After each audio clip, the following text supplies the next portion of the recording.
HGU bak kotak Pandora kemiskinan dan bencana hanya bisa ditumpas dengan sistem Islam. Sepertinya negeri ini tidak habis-habisnya dirundung masalah pelik tak berkesudahan. Dari masalah hutang sampai hutan yang berujung kepada kemiskinan dan bencana. Pemerintah saat ini berdalih, para penguasa hutan tersebut telah menguasai lahan HGU sejak lama dan mengakui kasus ini sulit untuk diselesaikan. Sebab penguasaan dilakukan dengan cara-cara yang sesuai dengan hukum yang berlaku. Padahal jauh-jauh hari pihak HGU ini telah dipermasalahkan oleh Forest Watch Indonesia. Karena berdasarkan analisa mereka, dari 4,3 juta hektar HGU perkebunan, hanya 2,8 juta hektar dikelola untuk tanaman perkebunan.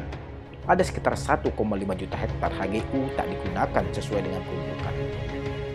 Merujuk pada data TUK Indonesia, 2019 tak lebih dari 25 korporasi perkebunan sawit menguasai lebih dari 12,3 juta hektar lahan.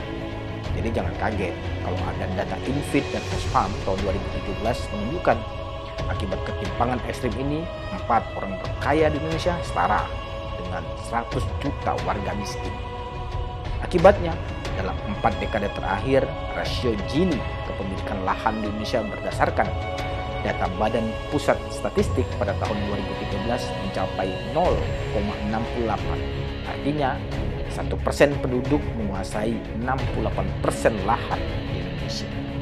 Sehingga wajar kalau banyak pihak yang menolak membuka data HGU, karena data ini ibarat kotak Pandora yang apabila dibuka bukan hanya membongkar peta pemilik lahan, tapi juga mengganggu tatanan status quo, gurita oligarki, kapitalisasi agraria, dan sumber daya alam yang teramat kotor.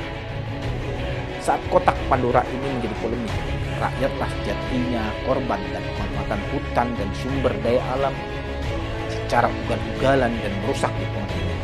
Saat ini kita menyaksikan dan merasakan bagaimana bencana alam yang terjadi di negeri ini akibat keserakahan para oligarki, hasil kelindan penguasa dan pengusaha yang telah menelan korban harta, nyawa, dan kerusakan lingkungan yang sedemikian parah. Kalau kita telah lebih mendalam, maka benang merah bencana ini adalah penerapan konsep ekonomi kapitalisme yang dibangun berdasarkan sekularisme dan liberalisme, di mana konsep kepemilikan harta dalam sistem kapitalisme adalah menjunjung tinggi kepemilikan individu. Individu diberikan kebebasan mutlak untuk memiliki, menguasai, dan mengelola harta kekayaan alam sebebas-bebasnya.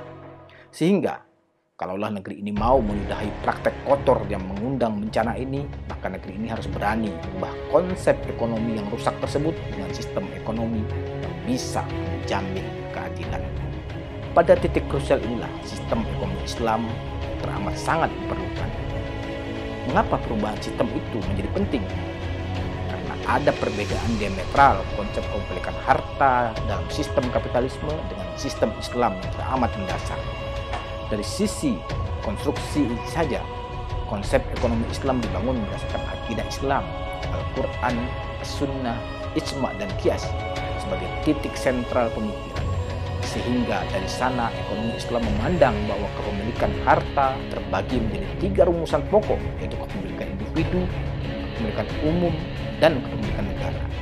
Dan masing-masing berada pada koridor dan ketentuan yang rigid dan clear, sehingga manusia dapat memperoleh kepemilikan harta secara adil dan berhak. Harta kekayaan alam harusnya dapat mengantarkan manusia ke gerbong kemakmuran hakiki, yakni mendapatkan kebahagiaan hidup di dunia dan di akhirat. Hal ini jelas bisa tercapai dengan menerapkan konsep kepemilikan dalam ekonomi Islam. Karena ekonomi Islam adalah ekonomi ilahiyah yang dapat memadukan realitas yang inheren antara kebutuhan spiritual dan sosial ekonomi umat manusia dengan baik. Ini tergambar dalam firman Allah Subhanahu wa taala dalam surat Luqman ayat 20 yang artinya, tidakkah kamu memperhatikan bahwa Allah telah menundukkan apa yang ada di langit dan apa yang ada di bumi untuk kepentinganmu, untuk menyempurnakan nikmat-Nya untukmu lahir dan batin.